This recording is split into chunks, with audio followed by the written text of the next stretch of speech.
I was suffering from my pregnancy and almost died, but my husband would go to his coworker and get it off with her. Now, a child was dropped off at our house and it turned out to be his daughter. My life is falling apart and it's all thanks to my husband. We had a perfect life, both of us worked in the jobs we loved. We have a beautiful daughter, 10, and a healthy son, 5. When I was pregnant with our son we both almost died due to complications. So before the birth and even afterwards I didn't want to have intimacy. Why would I? I almost died and my body was in pain for months afterwards even with strong medication. I thought my husband understood because he never pushed me for intimacy or even asked. I thought it was because he understood my pain, but apparently he was just getting it from somewhere else. A few months ago we were visited by Child Protective Services. I was terrified at first, frantically thinking of what we did wrong with our children to cause a visit. But no. As it turns out, some woman I've never met before died in a car accident leaving behind a daughter, and my husband's name was on the girl's birth certificate and he was named in the woman's will as the father. I thought it was a mistake at first, until my husband told me the truth. As it turns out, while I was suffering my pregnancy and the after effects of almost dying, my husband would go to a woman he knew at work and get it off with her. He said this as if he did me a favor. Well, as the CPS worker explained to us,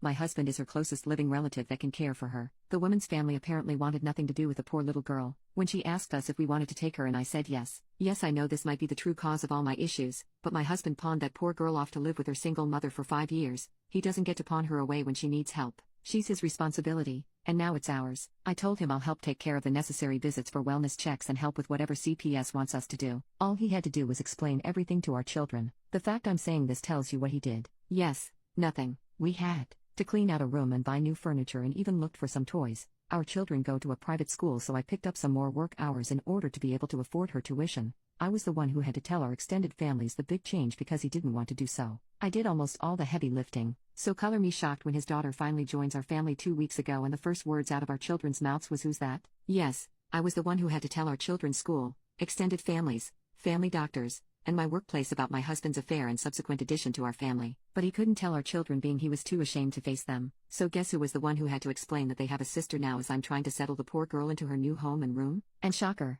our children didn't take the news well as it was happening right in front of them. My daughter was screaming while crying, causing my son and the little girl to cry. A situation that could have been avoided if my husband just did the one thing I asked of him and explained everything to them much sooner. It's been 2 weeks of her living with us and the situation hasn't improved. My husband has not picked up the slack that comes with having a new addition to the family, so we're struggling right now to make ends meet. I feel embarrassed bringing all 3 children around for appointments and groceries because the little girl is very much obviously not mine, and I can tell people are judging our family. My daughter is much moodier and less happy and refuses to even acknowledge our newest addition to the family. Our son doesn't really understand what is going on and it's causing even him to lash out. And I don't even know how to help the poor little girl because I know that if I feel like my life is falling apart, she must feel even worse. I suggested family therapy, therapy for our children, even just marriage therapy, so we can hopefully move past this and work together as a unit for all the children. He's refused everything, saying that he knows he'll be lectured by everyone when all he was doing was trying to help me. I just don't know how to fix this. Please help me. I don't want to divorce him because I just know that will make it worse for the kids, but that's the only option my family is telling me. Meanwhile, his family is begging me to make this work and to just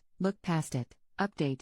At this point I decided to just ask my eldest daughter directly because she was still so upset about it and I subconsciously knew I wasn't going to get the truth from my husband. So I went to her room while she was lying in bed and I asked her. I told her that I asked her father to explain to the two of them what was going to happen. They saw her new room. I talked about her to them, so I don't understand my eldest's reaction. So yes, it turns out husband didn't tell them and then me the truth. A surprise to no one, I am figuring out. The story he told the kids was that youngest was a daughter of one of our friends, and we felt so bad we had to take her in. Nothing about her being their half-sister or him having a daughter with another woman. Well, when she came home that day and the kids asked who she was, the pictures we were able to share of youngest, she had braids in and wore much different clothing than when she arrived. It was my response to them that ruined his little lie. This is youngest's name, your half-sister, remember? Our son was too young to really get what it meant, but our daughter did. That's why she freaked out that day. Not because of the new addition to the family, but because what the new addition meant. I apologize for causing her to freak out that day, for not sitting both her and her brother down for a real discussion over how they feel and to make sure their father did what he was supposed to do, and apologized for only talking to her now after. She had a much deserved reaction to it all.